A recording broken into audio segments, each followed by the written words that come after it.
இல்லைன்னு சொன்னா இன்னைக்கு நீங்களும் நானும் இங்க இல்லை. எங்க இல்லை? எங்க இல்லை? தேவ சமூகத்தில் நாம் இல்லை. ஆமென், அல்லேலூயா. கர்த்தருடைய கிருபை தான் நம்ம என்ன செய்ய வைத்திருக்கிறது, மீட்டு ரட்சித்து இன்னைக்கு அவர் சமூகத்தில் ஒரு பரிசுத்தவான்களாக, ஒரு நீதி உள்ள பிள்ளைகளாக, கர்த்தரை விசுவாசித்து அவரை ஆராதிக்கிற பிள்ளைகளாக அவர் சமூகத்துக்கு நம்ம கிருபை தான் கொண்டு வருகிறது. கிருபை இல்லைன்னு சொன்னால் நம்ம வாழ்க்கையில் ரட்சிப்போ மீட்போ கிடைச்சிருக்காது. இன்றைக்கு எல்லாமே நம்ம வாழ்க்கையில் முழுவதும் எது நம்மை நடத்துகிறது என்று சொன்னால் தேவ கிருபை தான் நம்மை நடத்துகிறது. அல்லேலூயா. அந்த கிருபை இந்த பல விதங்களிலே நம்ம வாழ்க்கையில் கிரியேட் செய்கிற கிருபை இந்த நோவாவுடைய சம்பவத்திலிருந்து இந்த 3 காரியங்கள் ஆதியாம் புஸ்தகத்தில் இந்த 6ஆம் அதிகாரத்திலிருந்து ஒரு 3 சம்பவங்களை நாம் பார்த்து இந்த நாளிலே ஜெபிக்க இருக்கிறோம். Praise the Lord. அல்லேலூயா. கிருபை என்னெல்லாம் செய்யும் அப்படின்னா, அந்த கிருபை நம்மை பாதுகாக்கும் கிருபை, நம்மை வழிநடத்தும் கிருபை, நம்மை விருத்தியாக்கும் கிருபை. 3 காரியங்களை நம்ம பார்த்து இந்த நாளில் ஜெபிப்போம். ஆதியாம் புஸ்தகத்தில் நீங்கள் 6 அந்த 9வது வசனத்தை கீழ் வசனத்தை வாசித்தீங்கன்னா வாசிங்க பார்ப்போம். நோவாவின் வம்ச வரலாறு. நோவா தன் காலத்தில் இருந்தவர்களுக்குள்ளே நீதிமானும் உத்தமனுமாய் இருந்தான். எப்படி இருந்தான்? நீதிமானும் உத்தமனுமாய் இருந்தான். நோவா தற்காலத்திலே நீதிமானாய் இருந்தான். இவனுக்கு முதல் நம்ம பகுதியில் பார்க்கிறோம், கிருபை நம்ம வாழ்க்கையில் முதல் ரட்சிப்பை, மீட்பை, விடுதலையை, ஆசீர்வாதத்தை, பரிசுத்தத்தை எல்லாவற்றையுமே நமக்குள்ள கொண்டு வருகிறதே தேவனுடைய கிருபை தான். புரிந்து கொள்ளணும். இது என்னுடைய தகுதியினால் கிடைத்ததல்ல, தேவனுடைய கிருபையினாலே கிடைத்தது என்று தான் நாம் சொல்ல வேண்டும். அதுதான் உண்மையும் கூட, சத்தியம் அதுதான். எல்லாமே நம்ம வாழ்க்கையில் கிடைப்பது தேவனுடைய கிருபையினாலே. இந்த பூமியில் நம்ம வாழ்கிறதே ஆண்டவர் சிலுவையில் மரித்ததுனால தான் இந்த பூமியை கிருபையாக ஆண்டவர் இன்றைக்கு வரைக்கும் என்ன செய்திருக்கிறார்? விட்டு வைத்திருக்கிறார். புரியுதா உங்களுக்கு? அப்போ இந்த கிருபை நோவாவை பாதுகாத்தது. முதல் பதியில் பார்க்குறோம், அவனை என்ன செய்தது? நோவாவுக்கோ தேவனுடைய கண்களிலே கிருபை அப்படின்னா முதல்ல அவனை என்ன செய்த? அந்த கிருபை, கர்த்தர் கிருபை எதற்கு பாராட்டினார் அப்படின்னா, உலகத்தில் வருகிற பெரிய ஒரு அழிவுக்கு அவனை முதல்ல பாதுகாப்புக்கு தான் அந்த வசனமே சொல்லப்படுகிறது. நோவாவுக்கோ கர்த்தருடைய கண்களிலே கிருபை கிடைத்தது. அப்போ கிருபை ஒரு மனுஷனுடைய வாழ்க்கையில் இருக்கணும்னு சொன்னால் அந்த மனிதனை தேவன் பாதுகாத்து நடத்துவார். விளங்குதா இல்லைங்களா? பாதுகாப்பு இருக்கும். அந்த கிருபை ஒரு மனிதனை, அந்த கிருபை தேவை. அதுக்கு தான் கிருபையே சார்ந்து வாழ்கிறவளாக இருக்கணும். கிருபைன்னு சொன்னால் இயேசு. கவனிக்கிறீங்களா? என்ன கவனிக்கிறீங்களா இல்லையா? நிறைய பேர் கிருபை இழந்துடுறோம். அதான் பாதுகாப்பு போயிடுது. பாதுகாப்பு நம்மளை விட்டு போயிடக்கூடாது. கவனிக்கணும். உங்களுக்கு பாதுகாப்பு போயிடும். கிருபை இருந்தால் பாதுகாப்பு இருக்கும். புரியுதுங்களா உங்களுக்கு? அப்போ தேவ கிருபையை நம்ம காத்துக்கொள்ளுகிறவர்களாக இருக்கணும். பாதுகாப்பு போயிடுச்சுன்னா சத்துரு ஈஸியாக உள்ள நுழைஞ்சிருவான். யோபுவையும் அவனுக்குரியதை கர்த்தர் என்ன பண்ணியிருந்தாராம்? உள்ள வர முடியல. சத்துரு என்ன கூட போராடினாலும் உன்னை நிர்மூலமாக்க முடியாது, உன்னை அழித்து விட முடியாது. கிருபை ஒரு மனுஷன் மேலே இருக்குன்னு சொன்னான், இல்லைன்னா நிர்மூலமாக்கிடும். அதுதான் கிருபையை சார்ந்து வாழணும். கிருபைக்கு நம்ம வாழ்க்கை இயேசுவை தேடணும். அப்போ தான் அந்த கிருபை பெருகும் நம்ம வாழ்க்கையில். கிருபை தொடர்ந்து நம்மை நடத்திக்கிட்டே இருக்கும். இந்த கிருபை ஆதியில் கர்த்தர் கொடுத்தது, நமக்கு ரட்சிக்கப்படும் போது நம்ம கொடுக்குற கிருபை. புரியுதுங்களா? அப்போ கிருபையை நம்ம மறந்துடுறோம், இழந்துடுறோம், உலகத்துக்குள்ளே போயிடுறோம். எதுக்கு கிருபை? இயேசுவை தேடுவதற்கு, பரிசுத்தமாக வாழ்கிறதுக்கு, நீதியாய் வாழ்கிறதுக்கு, விசுவாசத்தில் வாழ்கிறதுக்கு. புரியுதுங்களா உங்களுக்கு? சபைக்கு கூடி வர்றதுக்கு, கர்த்தருக்காக எல்லாவற்றையும் செய்வதற்கு. புரியுதுங்களா உங்களுக்கு? எல்லாவற்றிலுமே நம்ம அந்த கிருபை தான் நமக்கு எல்லாவற்றையும் உதவி செய்கிறது. அப்போ இந்த கிருபையை போக்கடித்தவர் தான் என்ன செய்யறது இல்லை, தேவனை தேட மாட்டாங்க, பரிசுத்த வாழ்க்கையை விட்டுருவாங்க, நீதியை விட்டுருவாங்க. அதை கிருபையை வைத்து நம்ம என்ன செய்கிறவர்களா இருக்கணும்? அதுக்குள்ள பிரவேசிக்கிறவர்களாக இருக்கணும். ஆண்டவரே உதவி செய்யுங்க, கிருபை கிருபை கிருபை அப்படின்னு கேட்டு நீங்கள் அர்ப்பணித்து உள்ளே போவீங்கன்னு சொன்னால் உங்கள் வாழ்க்கையில் என்ன வரும்? பரிசுத்தம் தானா வரும். தருவார் ஆண்டவர். வாஞ்சிக்கணும். கிருபை தாங்கப்பா, எனக்கு கிருபை தாங்கப்பா, சத்தியத்தை கற்றுக் கொடுங்கப்பா, கிருபையாய் சொல்றது புரியுதுங்களா? கிருபையாய் கிருபையான்னு கேட்டு பாருங்க, எல்லாவற்றிலும் கர்த்தர் உங்களுக்கு உதவி செய்துட்டே இருப்பார். அப்ப இந்த கிருபையை நம்ம போக்கடித்தரக்கூடாது, கிருபையை காத்துக்கொள்கிறவர்களாக இருக்கணும். அப்ப அந்த கிருபை நம்மை முதலாவது என்ன செய்கிறது? பாதுகாப்பதற்காக தான் நோவாட்ட பேசுறார் ஆண்டவர். அவன் கண்களிலே, தேவனுடைய கண்களில் எதற்கு நோவாவுக்கு கிருபை கிடைச்சது? எது கிருபை கிடைச்சது சொல்லுங்க? எது கிருபை கிடைச்சது? பாதுகாப்பதற்கு கிருபை கிடைத்தது. ஸ்தோத்திரம், அல்லேலூயா. அந்த பாதுகாக்கிறதுக்கு கிருபை இவருக்கு எப்படி கிடைச்சதுன்னு கேட்டீங்கன்னா, நீதியாய் வாழ்ந்ததுனால கிடைச்சது. ஒவ்வொருவருத்திற்கும் ஒரு விதமான ஆண்டவர் கிருபை பாராட்டுகிறார். நீதியின் வாழ்க்கை நிமித்தம் நமக்கு கிருபையும் வர பெருகும். அப்ப தேவன் நமக்கு என்ன பண்ணியிருக்கிறார்? நீதியை கொடுத்திருக்கிறார். விசுவாசத்தினாலே நமக்கு என்ன வந்திருக்கிறது? நீதி உண்டாயிருக்கிறது. அப்ப இந்த நீதியின் வாழ்க்கையில நம்ம பலப்பட கிருபை நம்ம வாழ்க்கையில பெருகிட்டே இருக்கும். கிருபை என்ன செய்யும்? அதிகமா. அதுக்குதான் நீதியின் வாழ்க்கையில் அதிகமா நம்ம அர்ப்பணிக்கணும். உனக்கு எங்க போனாலும் பாதுகாப்பு இருக்கும். கர்த்தருடைய பாதுகாப்பு, கிருபை இருக்கிறவனுக்கு எங்க போனாலும் பாதுகாப்பு இருக்கும். உன்னை உலகம் நிர்மூலமாக்கிறாது, பிசாசு உன்னை நிர்மூலமாக்கிற முடியாது. எந்த காரியங்களும் என்ன செய்ய முடியாது? உன்னை பாதிச்சிட முடியாது, உன்னை சேதப்படுத்தி விட முடியாது. என்ன நடக்கட்டும், வாழ்க்கையில சேதம் வராது, நஷ்டம் வராது. கிருபையை விட்டுட்டீங்கன்னா அது வந்துடும். சோதரா, எதை விட்டுட்டா? கிருபையை விட்டுட்டா. நீதி நிமித்தமாக நோவாவுக்கு கிருபை. தாவீதுக்கு கர்த்தர் கிருபை கொடுத்தார் இல்லையா? தாவீதுக்கு என்ன செய்தார்? ஆண்டவர் கிருபை கொடுத்தார். வாசித்து பாருங்க, சங்கீத புஸ்தகம் 89 33 35 வரைக்கும் வாசிக்க பார்ப்போம். வேகமா. ஆனாலும் என் கிருபை அவனை விட்டு விலக்காமலும், என் உண்மையில் பிசகாமலும் இருப்பேன். என் உடன்படிக்கை மீறாமலும், என் உதடுகள் விளம்பினதை மாற்றாமலும் இருப்பேன். ஒரு விசை என் பரிசுத்தத்தின் பேரில் ஆணையிட்டேன், தாவீதுக்கு நான் பொய் சொல்லேன். தாவீதுக்கு நான் பொய் சொல்லேன். எதை விளக்க மாட்டேன்னு சொல்றாரு? வாசிங்க அதை. ஆனாலும் வசனம் சொல்லுங்க, எல்லாரும் திரும்ப பாருங்க. அதை ஆனாலும் வசனம் சொல்லுமா? திரும்ப எல்லாரும் பாருங்க. 89 33 பாருங்க. ஆனாலும் என் கிருபையை அவனை விட்டு விலக்காமல். யாரை விட்டு விலக்காம? சத்தமா கையை வைத்து சொல்லுங்க. ஐயோ, விளங்குதாமா? வசனத்தை கேட்குறீங்களா? முட்டாயெல்லாம் விட்டு கேட்டால் வசனம்லாம் உள்ளே போகாது. அல்லேலூயா. தாகத்தோடு இன்னைக்கு கேட்டீங்கன்னா, அது ஆண்டவர் இன்னைக்கு என்னோட என்ன பேசணும், என்ன பேசுகிறார். வசனத்தை அப்படியே சும்மா அப்படியே இந்த இப்போ ரோட்டில் பிரச்சாரம் பண்ணுறான் பாருங்க, ஏதாவது பேசிக்கிட்டு இருக்கிற அது மாதிரி உட்காந்து கொஞ்சம் நேரம் பொழுது போகிறதுக்கு கேட்டு போகிற வசனம் அல்ல. பவுல் பிரசங்கம் பண்ணும்போது பொழுது போகாதான் அவர்களுக்கு. அதுக்காக இந்த வாயாடி என்ன தான் பேசுகிறானோ பேசட்டும் அப்படின்னு சொல்லி அவனை மார்க்ஸ் மேடையில் நிறுத்தி பேச வச்சாங்களாம். விளங்குதா இல்லையா உங்களுக்கு? தேவ வசனத்தை அப்படி கேட்கக்கூடாது. பொழுது போகிறதுக்கு நீ உட்காந்து கேட்டு போகக்கூடாது. இன்றைக்கி ஜீவனுள்ள தேவனுடைய வார்த்தையை நான் கேட்க வந்திருக்கிறேன். அதுதான் உனக்கு வாழ்வு. பயபக்தியோடு கேட்கணும், இருதயத்தை திறந்து கேட்கணும். விளங்குதாமா? ஆமாம், சூத்திரம். நான் சொல்ல வேண்டியதை உங்களுக்கு சொல்லுகிறேன். நீங்கள் அதில் கவனமாக இருந்து கர்த்தருடைய காரியங்களில் பயபக்தியோடு தேடினீர்கள் என்றால் உங்களுக்கு இந்த கிருபை, பேசுகிற இந்த கிருபை உங்கள் வாழ்க்கையில் பெருகும்.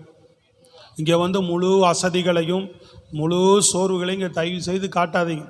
தேவ சமூகத்தில் ரொம்ப வருந்தத்தக்க காரியமாக தான் சொல்லுகிறேன். நீங்கள் உங்கள் வேலை ஸ்தலத்தில் காட்டி பாருங்க. ஓனர் கூப்பிட்டு திட்டுவான், என்ன எப்பவுமே தூங்க மூஞ்சியாக உட்காந்துருக்குற. கேட்பாங்களா? கேட்க மாட்டாங்களா? ஓனருக்கு பயப்படுகிறத விட நீ தேவனுக்கு பயப்படணும். சத்தமே வரமாட்டேங்குது. படிக்கிற இடத்துல ஆசிரியர் நீ தூங்குனா ஆசிரியரே கூப்பிட்டு கேட்பார், என்ன கொட்டாய் விட்டுட்டு இங்கே உட்காந்து தூங்கிட்டு இருக்கிற, படிக்க வந்தே எதுக்கு வந்தேன்னு கேட்பாங்க. வேலை செய்கிற இடத்துல வேலை செய்ய வந்தியா, அப்படி தூங்கு மூஞ்சியா அங்கே பாருங்க, முகம் கலகலன்னு இருக்கு. வேலை செய்கிற இடத்துலாம் பாருங்க. ஹலோ சொல்லுங்க. வசனத்தை இங்கே துக்க முகத்தோடு கேட்கக்கூடாது. அங்கே இருக்கிற முகத்தை விட இங்கே நல்லா வச்சுருக்கணும். நல்ல சத்தமாக சொல்லணும், நல்ல சத்தமாக சொல்லணும். ஐயா என்ன தான் சொல்கிறாரு, இதுக்கு தான் சொல்கிறாரு, அதுக்கு தான் சொல்கிறான்றதெல்லாம் விட்டுருங்க. சரியாக சொல்கிறாரான்றது மாத்திரம் பார்த்து கவனித்து சரிப்படுத்திக்க. உங்களை தொடர்ந்து இது சொல்கிறது எனக்கு வருத்தமாக இருந்தாலும் சொல்லாமல் என்னால் இருக்க முடியாது. சொல்லுங்க அல்லேலூயா. இங்கே நின்று பார்க்கும்போது கஷ்டமாக இருக்கும். இவ்வளோ தூரம் கர்த்தரை ஆராதிச்சிருக்கிறோம், வசனத்தை கேட்குறோம், வசனத்தை ஆர்வத்தோடு கேட்கணும். கைகளை உயர்த்தி சத்தமாக சொல்லுங்க, நல்ல முழு பலத்தோட அல்லேலூயா சொல்லுங்கப்பா. Price the Lord. ஆமாம், அப்போ தான் அந்த வசனம் உங்கள் வாழ்க்கையில் ஜீவனாக மாறும். தேவனுடைய வார்த்தையாய் கேட்க வேண்டும். அப்போ இந்த கிருபை நோவாவுக்கு நீதி நிமித்தமாய் கிடைத்தது, பாதுகாப்பு. அப்போ நீதியாய் வாழ்ந்ததுனால பாதுகாப்பை கொடுத்தார். தாவீதுக்கு ஆண்டவர் என்ன பண்ணார்? இதே போல கிருபையை பாராட்டினார். தாவீதுக்கு என்ன செய்தார்? கிருபை. நான் பொய் சொல்லேன், தாவீதுக்கு என் கிருபையை விளக்கவே மாட்டேன் அப்படின்றார். அப்படிப்பட்ட கிருபையைத்தான் உங்க மேல என் மேல இன்றைக்கு ஆண்டவர் வைத்திருக்கிறார். சோத்திரம். அல்லேலூயா. ஆம், அப்படிப்பட்ட அந்த தேவ கிருபை தாவீதினுடைய வாழ்க்கையில பார்த்தீங்கன்னா அவன் மேல வைத்த கிருபை அவனுக்கு ஒரு பாதுகாப்பை கொடுத்தது. என்ன பாதுகாப்புனா, சத்துருக்கள் எவ்வளவு போராடியும் அவனை மேற்கொள்ளவே முடியவில்லை. கைசலா நல்லா கை தட்டி சொல்லுங்க. பைபிள் படித்தவங்களுக்கு நல்லா தெரியும், படிக்கலைனாலும் தெரிந்து கொள்ளுங்க. சோத்திரம். தாவீதினுடைய சம்பவத்தை படித்தவங்களுக்கு சங்கீத புஸ்தகத்தில் அதிகமாக தாவீதினுடைய சங்கீதம் படித்தவங்களுக்கு தெரியும். அவன் சிறுவயது தொடங்கி அவனுக்கு விரோதமாக சத்துருக்களுடைய போராட்டம் அதிகம். ஆண்டவர் சொல்றார், உன் சத்துருக்களை எல்லாம் உனக்கு முன்பாக நான் நிர்மூலமாக்கி. ஆண்டவரே சொல்றார், உன் சத்துருக்களை எல்லாம் நான் உனக்கு முன்பாக நிர்மூலமாக்கினேன் என்றார். சவுல் ஓயாம துரத்தியும் கூட அவன் மேல தாவீது மேல இருந்த கிருபை, தாவீது தலையிலிருந்து ஒரு முடிய கூட அவனால் விழ பண்ண முடியல. நல்லா ஜோரா கை தட்டி சொல்லுங்க பாப்பா. விளங்குதா? உனக்கு விரோதமாக எத்தனை சத்துருக்கள் எழும்பட்டும், எவ்வளவு விரோதமானவர்கள் எழும்பட்டும், தேவ கிருபை உன் மேலே இருக்குன்னு சொன்னா, கர்த்தருடைய கிருபை இருக்குன்னா எவ்வளவு சத்துருக்கள் எழும்பினாலும் உன் வாழ்க்கை ஒன்றும் செய்ய முடியாது. கர்த்தர் உன்னை நடத்திக்கிட்டே இருப்பார். அதுதான் கிருபையை காத்து கொள்ளணும். சத்துருக்கள் உன்மேல் கை போடாத பாதுகாக்கும் கிருபை உன் மேலே பாதுகாப்பு இருக்கும். எத்தனை பேருக்கு புரியுது சொல்ற செய்தி? எத்தனை பேருக்கு விளங்குது? சோத்திரம். கர்த்தர் நல்ல வராமேன். அல்லேலூயா. கடந்த வார செய்தி எத்தனை பேருக்கு ஞாபகம் இருக்கு? சொல்ல வேண்டாம், கை மட்டும் தூங்க பார்ப்போம். கடந்த வார சண்டே செய்தி எத்தனை பேருக்கு ஞாபகம் இருக்கு? எல்லாம் தூக்கலாம். சோத்திரம். பார்த்தீங்களா? அப்போ என்ன? இதோட விட்டு போகிறது தான் செய்தி கேட்குறீங்க. அப்போ என்ன செய்யலை? டெய்லி நம்ம ஜெபம் பண்ணல. கேட்டு போன வார்த்தை என்ன செய்யலை? டெய்லி ஒப்பு கொடுத்து கவனிக்கிறீங்களா இல்லையா? டெய்லி நீங்கள் ஜெபம் பண்ணவே இல்லை. ஒரு வாரம் இன்னைக்கு கேட்டு போகிற செய்தியை தினமும் தேவ சமூகத்தில் அந்த வார்த்தையை சொல்லி சொல்லி அறிக்கை பண்ணி ஒப்பு கொடுத்துட்டே இருக்கணும். ஆண்டவரே, தாழ்மை உள்ளவர்களுக்கு கிருபை தருவீர். போன வாரம் செய்தியும் அதுதான், உயர்த்துவீர், கிருபை உயர்த்தும். விளங்குதா இல்லையா? இப்போ தாழ்மையை கொடுங்க ஆண்டவரே. நிறைய பேருக்கு கேட்டு போனோன்னு தான் பெருமையாக வரும் இல்லையா? சொல்லுங்க பார்ப்போம். செய்தியை கேட்ட ஏன்னா ஆண்டவர் முன்னாடியே பேசுவார், உனக்கு அது வந்துடக்கூடாதா, அது வர மாதிரி இருக்கு அப்படின்னு தான் பேசுவார். அப்போ கேட்டு போய் சில பேர் என்ன அப்படின்னு வித்தியாசமா சொல்லுங்கப்பா. அல்லேலூயா சொல்லுங்களேன். நிறைய பேர்கிட்ட ரெண்டு முகம் இருக்குது, நான் பார்க்குறேன் சில பேரை. அல்லேலூயா. ரெண்டு முகம் இருக்கக்கூடாது, ஆண்டவருக்கு பிடிக்காது. அது இரண்டு முகம் பிடிக்காது. புரியுதுங்களா உங்களுக்கு?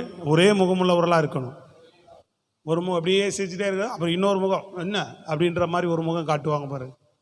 ஸோ அல்லேலூயா. அது ரொம்ப ஆபத்தான முகம். காயினுடைய முகம் வேறுபட்டது, ஆண்டவருக்கு பிடிக்கல. சவுலுடைய முகம் வேறுபட்டது, ஆண்டவருக்கு பிடிக்கல. சோத்திரம். இன்னும் நிறைய சொல்லிக்கிட்டே போகலாம். முகம் என்ன செய்யக்கூடாது? ரெண்டு முகத்தை காட்டக்கூடாது, ஒரே முகத்தை தான் காட்டணும். நரி முகத்தையும் ஆடு முகத்தையும் காட்டிக்கிட்டு இருக்கக்கூடாது. உண்மைக்காக, சத்தியத்துக்காக, நீதிக்காக, சில கண்டிப்புக்காக நம்ம கண்டிப்பாக பேசுறதுக்கு அந்த வார்த்தை, அந்த விஷயம் வேற. புரியுதுங்களா உங்களுக்கு? குணாதிசயங்களில் மாறக்கூடாது. அல்லேலூயா. நான் ரெண்டு ஆளாக இருக்கக்கூடாது, ஒரே ஆளாக நம்ம இருக்கணும். சத்தமாக கையை உயர்த்தி சொல்லுங்க பார்ப்போம். நம்ம எப்படி இருக்கக்கூடாது? ரெண்டு ஆளாக இருக்கக்கூடாது. பழைய ஆள் சாகடிச்சிருக்கணும். தாழ்மைனா தாழ்மை தான். கிறிஸ்துவுக்குள்ள தான் வாழ்க்கை கடைசி வரைக்கும்.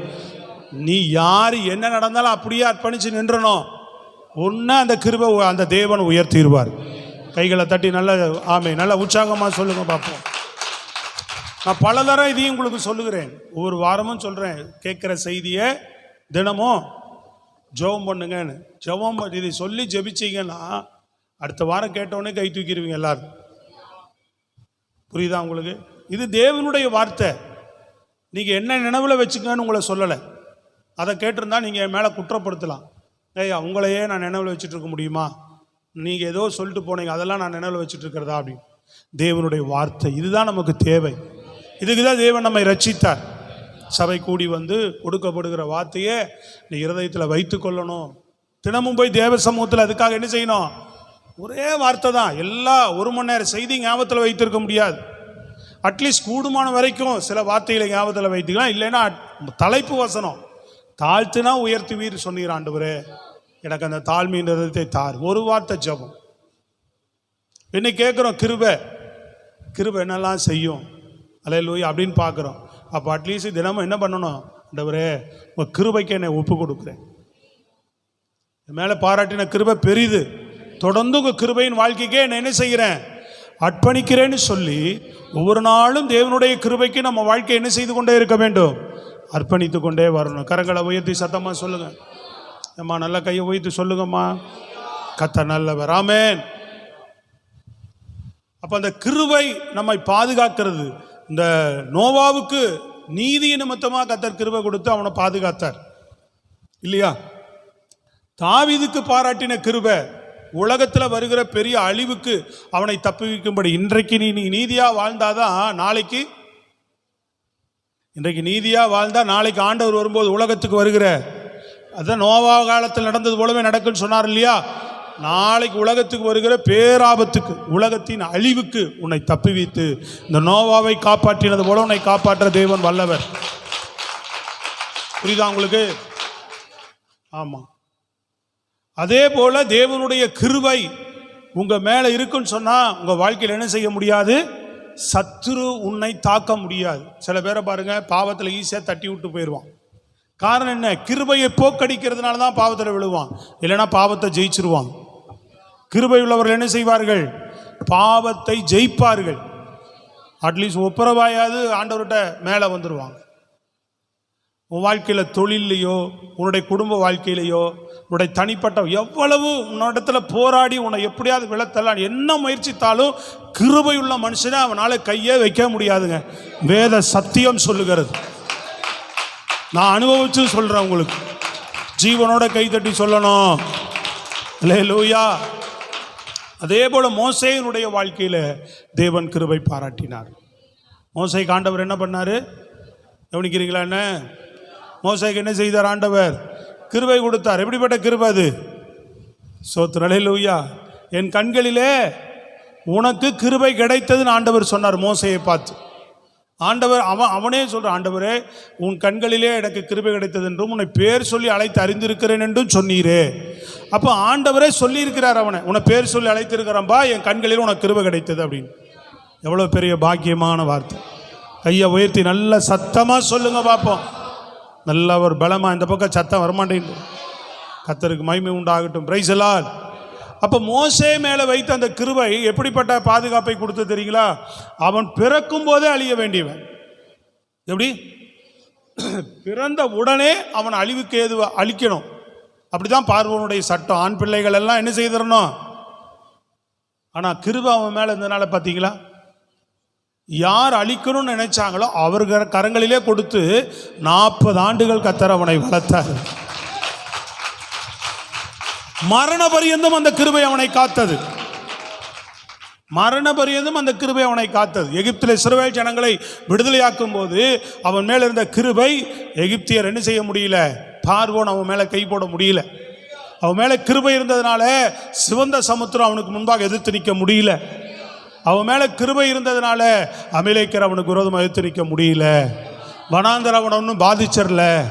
எதிர்ப்புகள் அவனை பாதிச்சிடல. எந்த சேதமும் இல்லாமல் 120 வருடம் வரைக்கும், பிறந்த நாள் முதல் முடிகிற நாள் வரைக்கும் தேவனுடைய கிருபை மோசேயை தாங்கி நடத்தது, பாதுகாத்து நடத்துச்சு. எல்லாத்துலேயும் பாதுகாப்பு இருந்துக்கிட்டே இருந்தது. பின்னாடி கவனிக்கிறீங்களா? கையை உயர்த்தி நல்லா சத்தமாக சொல்லுங்க பார்ப்போம். அல்லேலூயா. ஆமென். அந்த தேவ கிருபை, பாதுகாக்கும் கிருபை. இன்னைக்கு அதை உணருங்கன்ற கேட்டு புரிஞ்சு கிருபைக்கு உங்கள் வாழ்க்கையை ஒப்பு கொடுங்க. இன்னைக்கு நிறைய பேர் ஒப்பு கொடுக்கறது இல்லை, கிருபைக்குள்ள நிலை நிற்கிறது இல்லை. சாத்தான் உள்ள வந்து என்ன பண்ணிடுறான்? விளையாண்டுட்டு போயிடுறான். அல்லேலூயா சொல்லுங்க.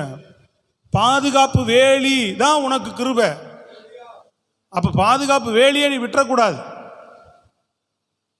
விளங்குதா உங்களுக்கு? தினமும் போய் காலையில் அவர் சமூகத்தில் காலை தோறும் ஒழுங்கா முழு வசனத்தை ஒழுங்கா சொல்லணும். காலை தோறும் அவருடைய கிருபை புதிது. தினமும் காலையில் அவர் சமூகத்துக்கு போனீங்கன்னா என்ன கிடைக்குது? முதல்ல உங்களுக்கு கிடைப்பதே கிருபை தான். அது உன்னை ஒவ்வொரு நாளும் பாதுகாத்துக்கிட்டே வரும். காலை தோறும் அவர் சமூகத்தில் போய் நிற்க சோத்திரம். இந்த கிருபை பாதுகாக்கும். இவரும் பவுலுக்கு கர்த்தர் கிருபை பாராட்டுகிறார். வாசிங்க பார்ப்போம். 1 தீமோத்தேயு புஸ்தகம் 1ஆம் அதிகாரம் 14 வரைக்கும் அவர் சொல்றாரு பாருங்க. அருமையான ஒரு வார்த்தை. வாசிங்க. 1 தீமோத்தேயு 1 14 வரை.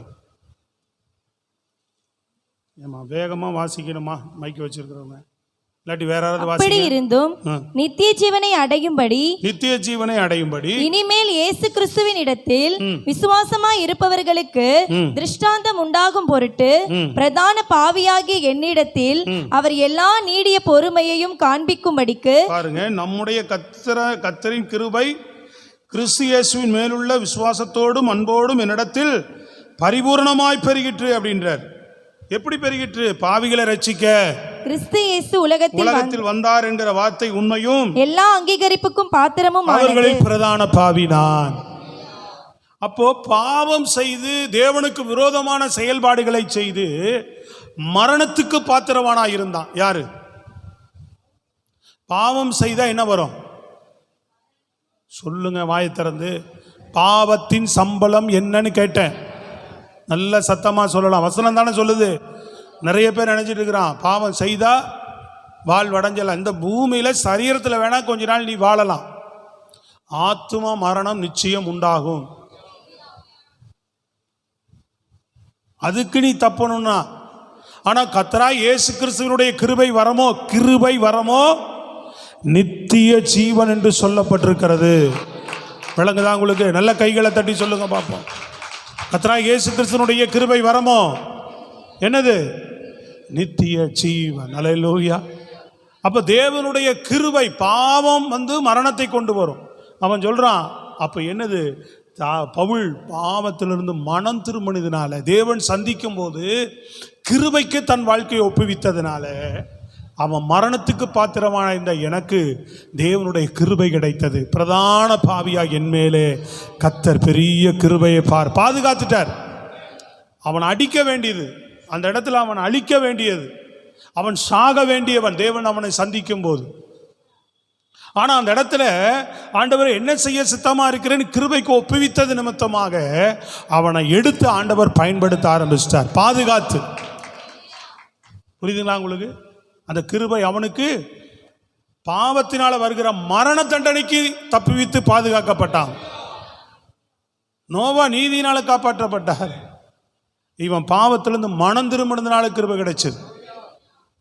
புரியுதுங்களா உங்களுக்கு? அப்போ உங்க வாழ்க்கையில பாவம் இருக்குன்னு சொன்னா, நம்ம வாழ்க்கையில தவறு இருக்குன்னு சொன்னா, பாவத்திலேயே நீங்க பிரயாணம் பண்ணுவீங்கன்னு சொன்னா அதனுடைய முடிவு மரணமா இருக்கும்.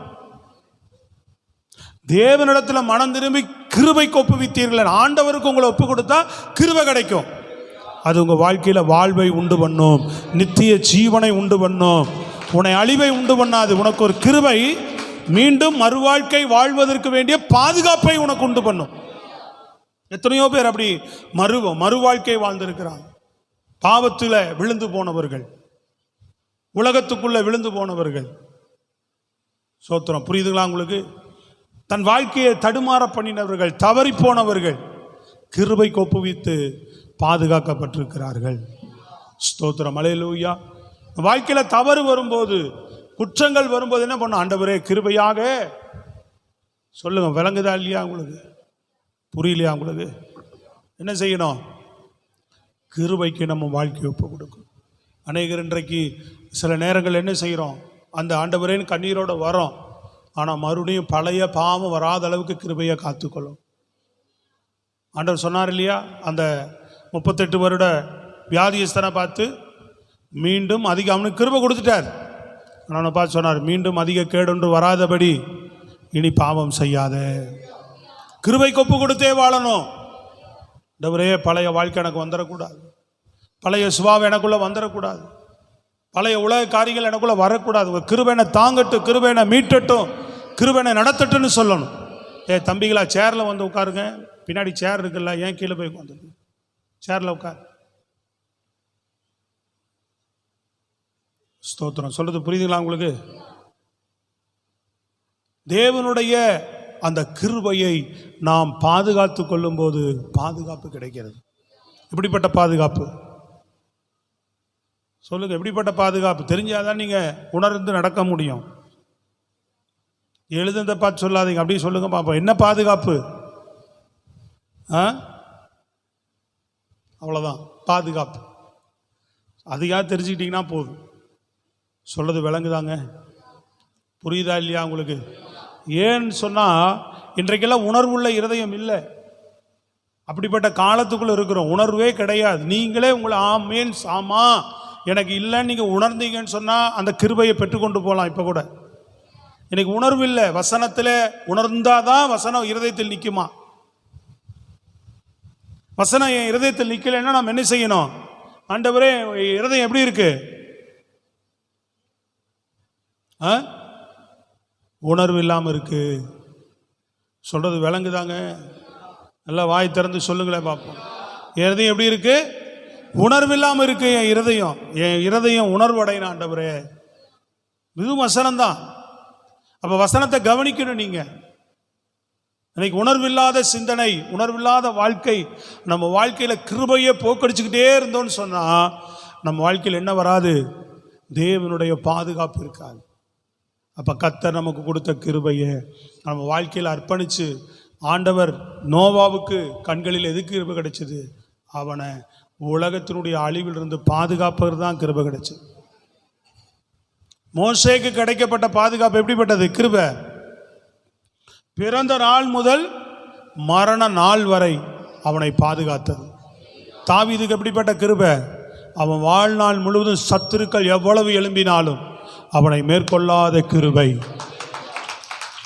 புரியுதா உங்களுக்கு? பவுலுக்கு எப்படிப்பட்ட கிருபை? பாவத்தில் மடிந்து போக வேண்டியவனுக்கு மறுவாழ்வை திரும்ப கொடுத்த கிருபை. பாவத்தினால் ஆண்டவரோட அன்பை விட்டு போயிருக்கணும், உலகத்துக்குள்ளே போயிருக்கணும், முன்னாடி வாழ்க்கை முடிஞ்சு போயிருக்கணும். ஆண்டவருக்கு நம்ம அர்ப்பணிக்கிறதுனால அவர் நமக்கு கிருபை பாராட்டுறார், மறுபடியும் வாழ்வதற்கு உதவி செய்கிறார் நமக்கு. எத்தனை பேருக்கு புரியுதுங்க? இந்த கிருபை எனக்கு தாங்கன்னு சொல்லுங்க. கைகளை வைத்து சொல்லுங்க, ஆண்டவரே இந்த கிருபையை தாங்க. சொல்லுங்க அல்லேலூயா. இந்த கிருபையை வாழ்க்கையில் நிலைச்சிருக்கணும். பாதுகாக்கிற கிருபைக்காக ஸ்தோத்திரம். சொல்லுங்களேன் கரங்களை உயர்த்தி, அல்லேலூயா. கிருபைதான் என்னை தாங்கு. எல்லா கைகளை உயர்த்தி ஒரு அடியை பாடுவோம். கிருபைதான் என்னை நடத்துகின்றது, உங்க கிருபைதான் என்னை தாங்குகின்றது, என்னை நடத்துகின்றது. ஒன்றுமில்லா நேரத்திலெல்லாம் உதவி செய்த கிருபை இது. கிருபையே கிருபையே. கைகளை உயர்த்தி உணர்ந்து பாடுங்க தேவ கிருபைக்காக. கிருபையே கிருபையே கிருபையே, மாறாத நல்ல கிருபையே. கரங்களை தட்டி ஆமென். ஆண்டவருக்கு மகிமை செலுத்தி சொல்லுங்க, என்னை பாதுகாக்கும் கிருபை. அல்லேலூயா. சொல்லுங்கள், என்னை பாதுகாக்கும் கிருபை. ஆமென். தேவ கிருபை நம்ம எல்லா சூழ்நிலையிலும் பாதுகாக்கக்கூடிய ஸ்தோத்திரம். ஆமென். அடுத்து இரண்டாவதாக நாம் பார்க்கிறோம், அதே ஆதியாகமம் புஸ்தகத்தில் 8ஆம் அதிகாரம் 15-16 வசனத்தை வாசிங்க வேகமா. 15-16. அப்பொழுது தேவன் நோவாவை நோக்கி, நீயும் உன்னோட கூட உன் மனைவியும் உன் குமாரரும் உன் குமாரரின் மனைவிகளும் பேழையை விட்டு புறப்படுங்கள். உன்னிடத்தில் இருக்கிற பேழையை விட்டு என்ன செய்யுங்கள்? புறப்படுங்கள். புறப்படுங்கள் அப்படின்னு சொல்லுகிறார். நோவாவை பார்த்து ஆண்டவர் சொல்லுகிறார், பேழையை விட்டு புறப்படு. வழி நடத்தும் கிருபை. என்ன செய்யும் கிருபை? அவனை சந்திக்கிற நாள்ல இருந்தே ஆண்டவர் அவனை வழி நடத்துகிறார். நீ காக்கப்படுவதற்கு என்ன பண்ணணும்? பேலை எப்படி உண்டு பண்ணணும், பேலை எப்படி நீ தயார் பண்ணணும், உன்னை எப்படி நீ பாதுகாத்து கொள்ளணும் அப்படின்னு சொல்லி ஒரு வழி நடத்துதலை தருகிறார் அவனுக்கு. இந்த ஆபத்து காலம் முடிந்த உடனே தொடர்ந்து ஆண்டவர் அவனை எப்படி வழி நடத்தணும்னு சொல்லி அவன் ஆண்டவர் என்ன பண்றாரு? அவன் தடுமாறுறான். காகத்தை விடுறான் ஃபர்ஸ்ட், அப்புறம் புறாவை விடுறாரு. அல்லேலூயா. தட்டோடுகளை எடுத்து பார்க்கிறார். வெளியில வரலாமா போலாமா, தண்ணி வடிஞ்சிருச்சா இல்லையா, என்ன செய்யறதுன்னு புரியாது இருக்கும்போது ஆண்டவர் சொல்றாரு நோவா பார்த்து, நோவா நீயும் உன் பிள்ளைகளும் குமாரர்களும் உனக்குள்ள இருக்கும் பேழைக்குள்ள இருக்கிற ஆடு மாடுகள் எல்லாரும் என்ன செய்யுங்க? வெளியில வா. சொல்லுங்களேன் கரங்களை உயர்த்தி. வழி நடத்துறது, அதாவது வலதுபுறம் இடதுபுறம் சாயும் போது வழி இதுவே என்கிற சத்தம் நமக்கு உண்டாகும். போகும்போது வண்டியில் போகும்போதே தூக்கிட்டு போ. என்ன பண்ணோம்? வண்டியில் டிராவலிங் போகும்போது தூக்கிட்டு போகணும். அப்போ பயம் வருது. என்ன வருது? எதிர்க்க லாரி வரும், பஸ் வரும். ஸ்தோத்திரம். அல்லேலூயா. புரியுதுங்களா உங்களுக்கு? ஹலோ, ஸ்தோத்திரம். இது இரவு ஜெபம் இல்லை.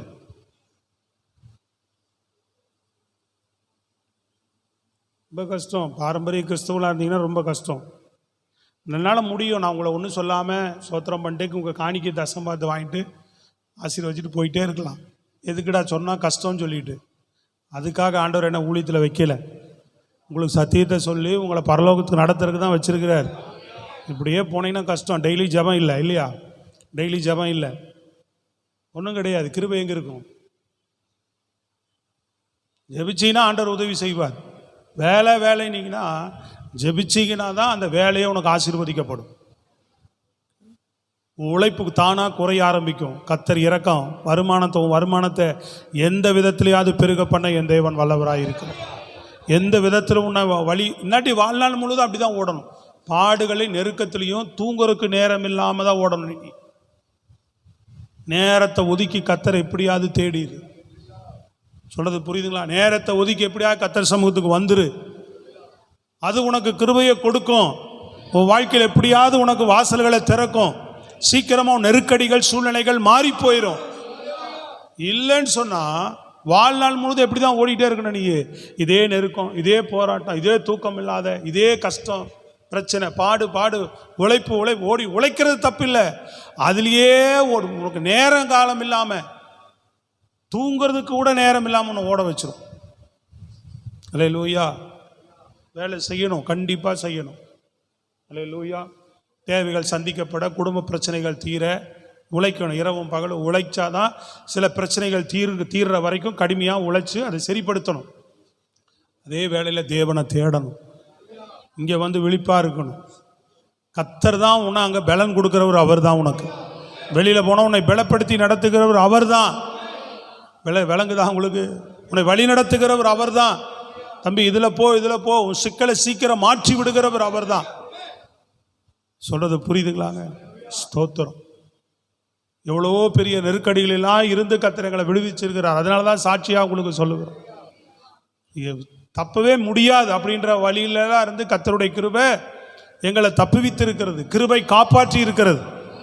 ஸ்தோத்திரம். நான் பல நேரங்கள் உங்களுக்கு சொல்லியிருப்பேன். Price the Lord.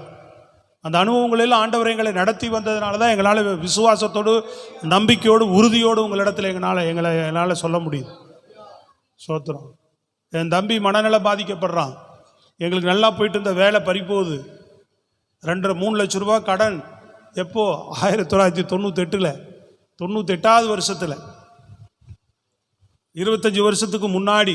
அப்போ எவ்வளோ பெரிய அமௌண்ட்டு பாருங்கள். இன்றைக்கே 3 லட்சம் பிரச்சனையை சால்வ் பண்ணுறேன்னா சாதாரண காரியம் கிடையாது. அப்போ எனக்கு ஒரு நாள் சம்பளம் 120 ரூபா.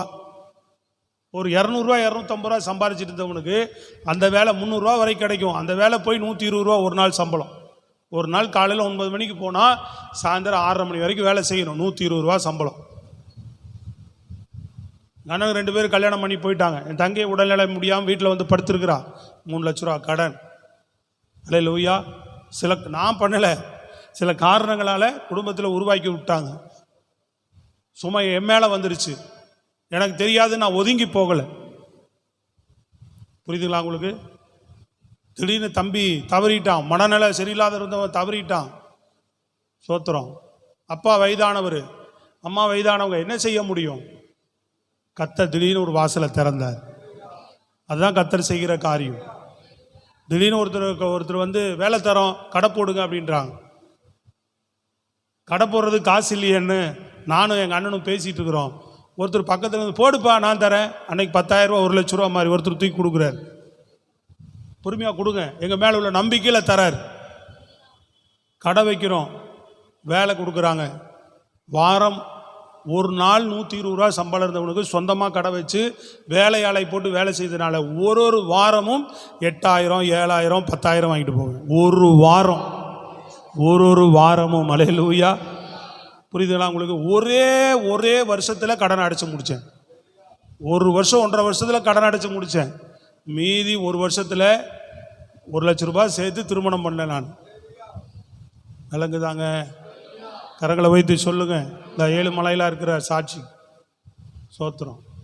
என் குடும்பத்தார் இப்போ யாரும் இல்லை இல்லையா? அம்மாவும் உடம்பு முடியாமல் படுத்துட்டாங்க, அக்காவும் போயிட்டாங்க.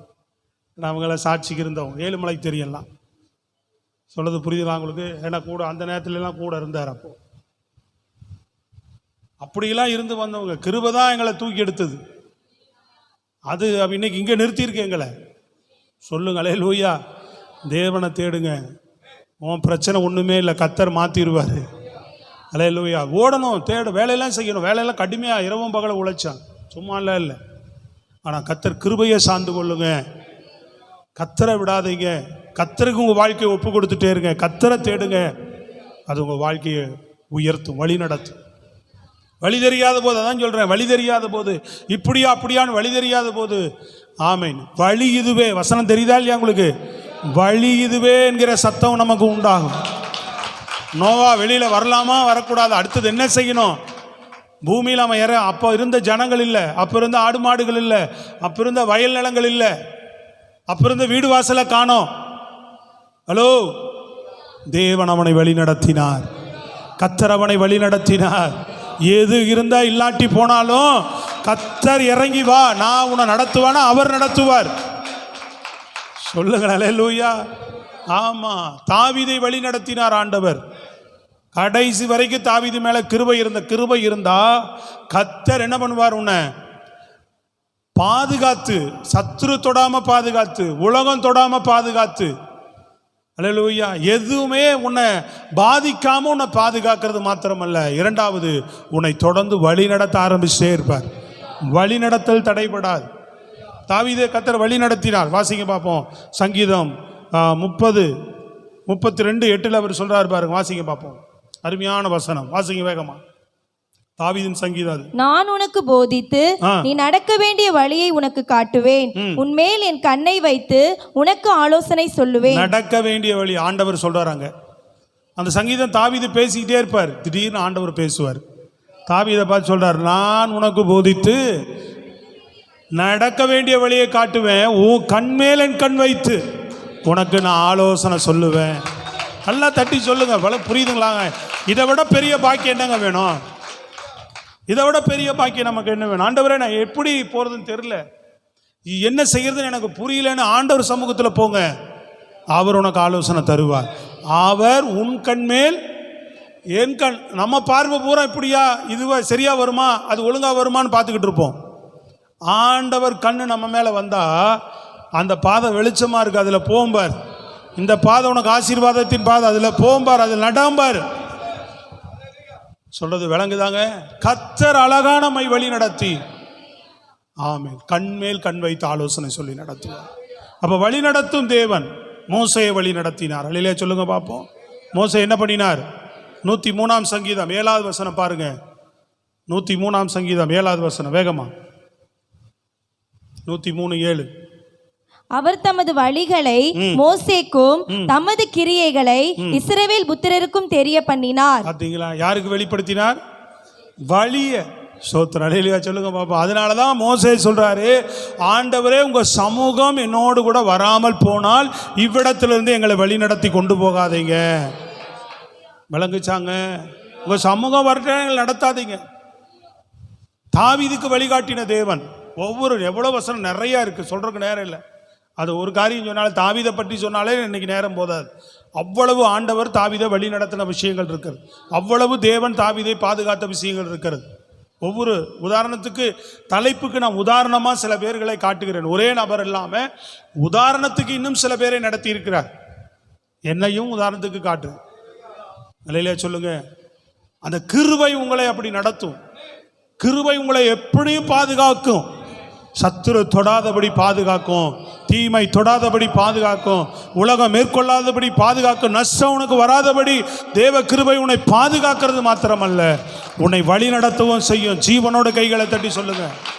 இந்த கிருபை என்ன செய்யும்? உன்னை வழி நடத்தவும் செய்யும். உன்னை பவுலை வழி நடத்தியது. ஸ்தோத்திரம், அல்லேலூயா. ஆண்டவர்கிட்ட அந்த 9ஆம் அதிகாரத்தில் தான் ஒப்பு கொடுக்குறார். ஆண்டவரே என்ன செய்ய சித்தமாக இருக்கிறீர்? அப்போ ஆண்டவர் சொல்கிறாரு, நீ எழுந்து என்ன செய்ய, தெரு என்கிற அந்த தெருவுக்கு போ, உனக்கு அங்கே என்ன செய்ய வேண்டும் என்றது சொல்லப்படும். அன்னைக்கு பவுலை வழி நடத்தின தேவன் மரண பரியந்தமும் பவுலை வழி நடத்திக்கிட்டே இருந்தார். கப்பல் யாத்திரையில் நடத்தினார். நீ போ, ராயனுக்கு முன்பாக நிற்கணும் அப்படின்னார். வழிநடத்தல் இருந்துகிட்டே இருந்துச்சு. உன் வாழ்க்கையில் வழிநடத்தல் இருந்துக்கிட்டே இருக்கும். உங்கள் வாழ்க்கையை தேவன் வழி நடத்துகிறாரா? ஆண்டவருக்கு ஸ்தோத்திரம் பண்ணு. ஆண்டவரே, நான் இங்கேயோ இருந்தேன், எப்படியோ இருந்தேன், இப்படி தான் நீங்கள் தான் வழி நடத்திட்டு வர்றீங்க. கிருபை தான் எவ்வளோ எனக்கு பாதிப்பு வருது, எதிர்ப்பு வருது, சத்துரு போராடுறான், கை வைக்காமல் என்னை காப்பாற்றிட்டே வந்தீங்க. ஏன்னா நீங்கள் தான் வழி நடத்திக்கிட்டே வர்றீங்க. இது வரைக்கும் என்னை வழி நடத்திட்டு வந்தது. அதான் சொன்னேன்ல, தேவனே தன் தகப்பன் தன் பிள்ளைகளை தோளில் சுமக்கிறது போல நீங்கள் வழி நடத்தி வந்த எல்லா பாதைகளிலும் உங்கள் தேவனாய கர்த்தரே உங்களை வழி நடத்தி வந்தார். அவர் சுமந்து உங்களை வழி நடத்தி வந்தார். தேவன் தான் உன்னை வழி நடத்தி இருக்கிறார். உன்னை தேவன் தான் எல்லாத்திலையும் பாதுகாத்து வந்திருக்கிறார். இனிமேலும் பாதுகாப்பார். இனிமேலும் உன்னை வழி நடத்துவார். அவர் ஐயா தட்டி சொல்லுங்க, தேவ கிருபை இனியும் உன்னை பாதுகாக்கும். அல்லேலூயா. தேவ கிருபை இனியும் உன்னை வழி நடத்தும். ஸ்தோத்திரம், ஆமென். அடுத்தது 3வது காரியம், வேகமாக ஆதியாகமம் 9:7 வாசிக்க பார்ப்போம். 9:7. நீங்கள் பழுகி பெருகி பூமியிலே திரளாய் வர்த்தித்து விருத்தியாகுங்கள் என்றார். இந்த வசனம் ஞாபகம் இருக்கா? ஞாபகம் இருக்கா? ஸ்தோத்திரம், நல்லது. உங்கள் வீட்டில் போர்டு மாட்டி வச்சுருப்பீங்க. என்ன போர்டு? வாக்குத்தத்தம். எத்தனை பேரை வச்சு ஜெபிக்கிறீங்க? விருத்தியாக்குங்க ஆண்டவரேன்னு. ஸ்தோத்திரம். 3வது ஆண்டவர் என்ன பண்ணார்? முதல்ல பாதுகாத்தார்.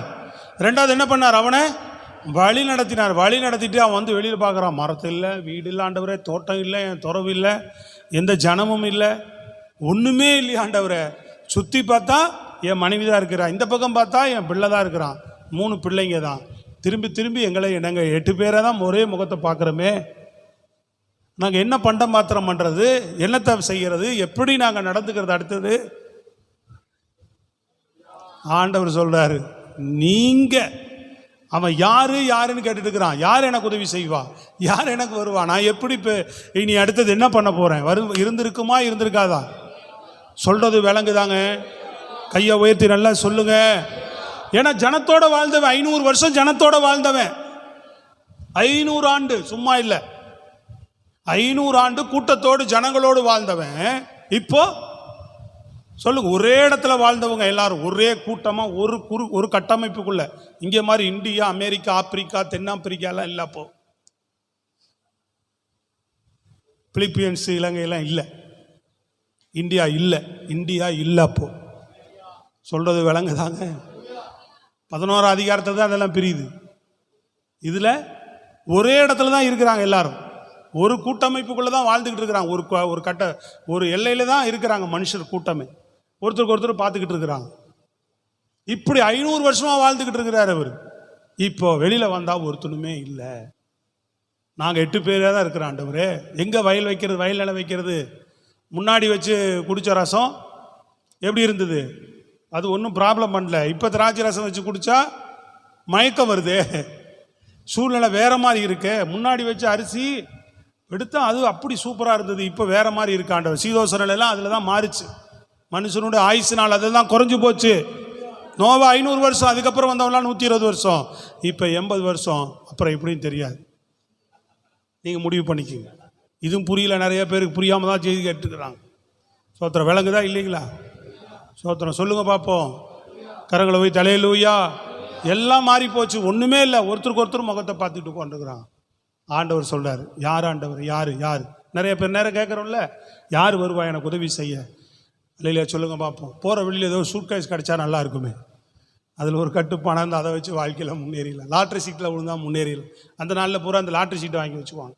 எப்படியாவது லாட்ரி சீட்டில் எனக்கு 1 கோடி அடிச்சிடும், நான் பெரிய ஆள் ஆயிடுவேன்ட்டே இருப்பான். வாழ்க்கை பூரா இப்படியே சுற்றிட்டு இருப்பான் லாட்ரி சீட்டை வச்சுட்டு. எங்கேயா? பைபிளுக்குள்ளே வச்சுட்டு.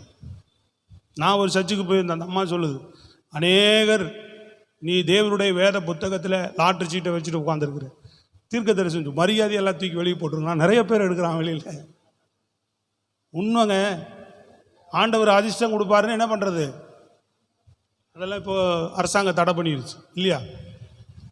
அப்படியெல்லாம் வாழ்ந்தவங்க ஏதாவது யாராவது ஏன்னா தேவன் தான் நமக்கு எல்லாம். வெளியில சொல்லுங்க பார்ப்போம். அப்போ யார் யாருன்னு கேட்குற வரைக்கும் இல்லை, ஆண்டவரை நீங்கள் தான் சொல்லி பாருங்க, அவர் உனக்கு அற்புதமாக உதவி செய்து நடத்துவார். அப்புறம் ஏதாவது மனுஷன் உனக்கு வருவான், ஏதாவது மனிதர்கள் மூலமாக சில உதவிகள் நீ வாழ்க்கையில் முன்னேறுவதற்கு கிடைக்கும். ஆண்டவர் சொன்னார் யார் யாருன்றது அவர் சொல்கிறார், நீங்கள் நோப்பா சொல்லிட்டே நீ தான், நீங்கள் பழகி பெருகி திரளாய் வர்த்தித்து விருத்தியாக, நீங்கள் விருத்தியாகடான்ட்டார். கையை தட்டி சொல்லுங்க, நீ விருத்தியாக. விளங்குதா இல்லையா? நல்ல ஜீவனோடு முழு பலத்தோடு கையை தட்டி சொல்லுங்க, நீ விருத்தியாக அப்படின்ற சோத்திரம். புரியுதுங்களா? தாவீது நாளுக்கு நாள் கிருபை என்ன பண்ணும்? சத்தமா சொல்லுங்க, விளங்குதா தம்பிகளா? விளங்குதா? தாவீது நாளுக்கு நாள் என்ன ஆனாரு? விருத்தி அடைந்தார். கிருபை என்ன பண்ணுச்சு?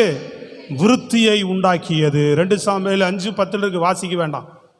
மோசே பழைய ஏற்பாட்டில், பவுல் புதிய ஏற்பாட்டில் பாருங்க, அவங்கள போல ஒரு விருத்தியை பார்க்கவே முடியாது.